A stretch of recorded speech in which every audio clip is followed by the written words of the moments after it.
O otimismo que marcou o início de 2018 em relação à economia foi reduzido ao longo do ano. Em janeiro, as previsões eram de um crescimento de 3%, mas especialistas terminaram o ano prevendo um PIB pouco acima de 1%. O resultado só será divulgado em março deste ano.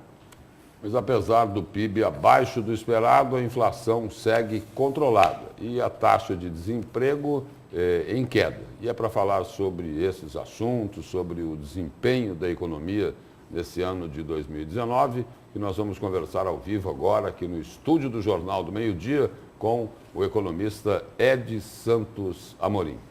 Boa tarde. Boa tarde, Lúcio, Nayara e a todos que nos assistem. E aí, o que é que nós podemos esperar aí de 2019 em relação à economia? Podemos ser otimistas? Podemos sim, temos que ser otimistas, né? Para uma economia que estava em recesso 2014, 15, 16 e 17 começou a ensaiar uma saída dessa recessão, para que a economia se torne em recuperação. 2018, a economia ela deu sinais de recuperação, de crescimento. É claro que no meio do caminho teve algumas variáveis, dois problemas pontuais aí assolaram para inibir um pouco mais esse crescimento. Um foi a greve dos caminhoneiros, que marcou e impactou aí de certa forma a economia. A questão da volatilidade do dólar também, isso influenciou demais aí nas variáveis macroeconômicas. E a questão do ambiente interno, a política, que um primeiro semestre era de pessimismo, né? E num segundo semestre voltou a ter otimismo na economia. E tudo que acontece no ambiente político acaba sendo especulativo na economia. Então esses fatores começaram a dar sinais realmente de que a economia estaria num processo de sair dessa recessão já no finalzinho de 2018. Aí nós aproveitamos o último trimestre do ano, as projeções macroeconômicas, que o PIB estava projetado no início do ano a um crescimento de 3%, com tudo que aconteceu, ela deve fechar em torno de 1,3%. Para uma economia que estava em recessão, passando por uma recuperação, não é um sinal ruim. É um sinal menos pior em relação aos anos anteriores que chegou o PIB fechar negativo. Agora, falando das soluções para a recuperação dessa economia no âmbito nacional, a reforma da Previdência seria uma grande solução inadiável para esse governo? É a principal reforma. No primeiro semestre de 2018, a especulação estava em torno de não acontecer as reformas, que o governo anterior, o Temer, estava com tudo preparado para que a reforma acontecesse. Não aconteceu. Isso mexeu com o mercado investidor, mexeu um período ali com a balança de negócios, isso comprometeu.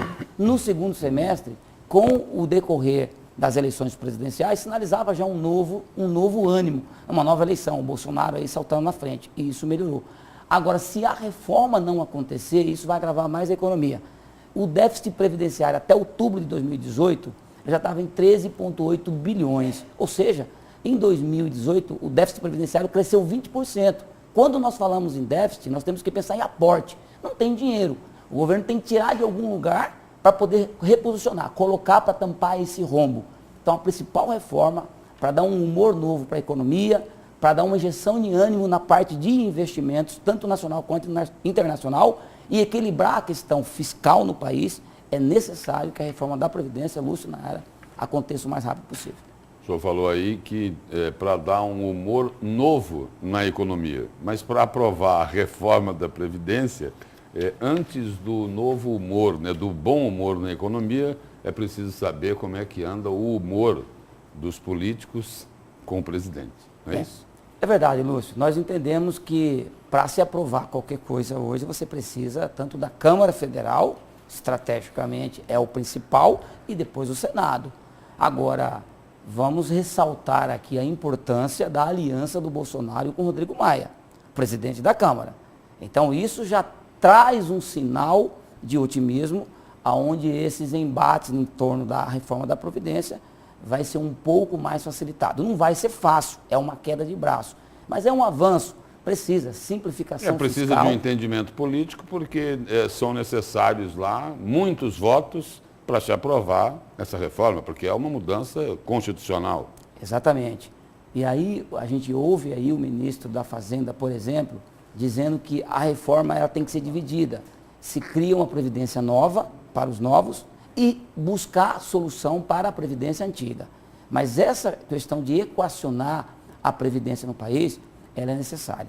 Hoje não dá para a gente viver de déficit. Até porque a dívida pública, ela já ultrapassa, chega a quase 4 trilhões. Com todo esse déficit, tanto da Previdência como de outras estruturas do governo, aonde é que vai parar esse país? E aí se pensa, e o futuro que depende da aposentadoria? Se continuar do jeito que está, Nayara, não temos mais daqui uma década, não temos mais condições de aposentar os novos. Agora, falando um pouco da economia regional, o governador Mauro Mendes já avisou que pode escalonar o salário dos servidores nesses 3 primeiros meses de sua gestão. Isso por conta das contas do estado que está abarrotada, né? A economia de Mato Grosso. Qual seria a solução para esse começo de gestão? Seria a arrecadação maior? Seria mexer aí, principalmente no bolso dos grandes devedores de Mato Grosso? O governador Mauro Mendes já está iniciando a mini-reforma, isso é essencial. Ele vai encaminhar isso para a Assembleia para aprovar essas principais reformas que precisa, criar algumas leis que precisa dar suporte para isso. Agora a questão do dinheiro novo, Nayara e Lúcio, nós temos o Refis hoje, os maiores devedores do estado de Mato Grosso, que só não pagam hoje, tem até vontade de quitar, mas não pagam porque da forma como é colocado, juros e moras, um absurdo. E um prazo menor dentro daquilo que o contribuinte poderia aportar isso no seu orçamento.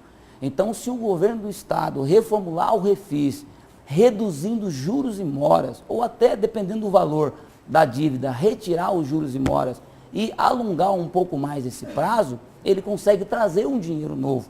Porque acredito que nesse momento da economia, há um bom senso, um consenso da sociedade em ajudar. Mas agora o governo precisa fazer a contrapartida. Eu retiro os juros e moras e aí eu reformulo e coloco para a sociedade novamente.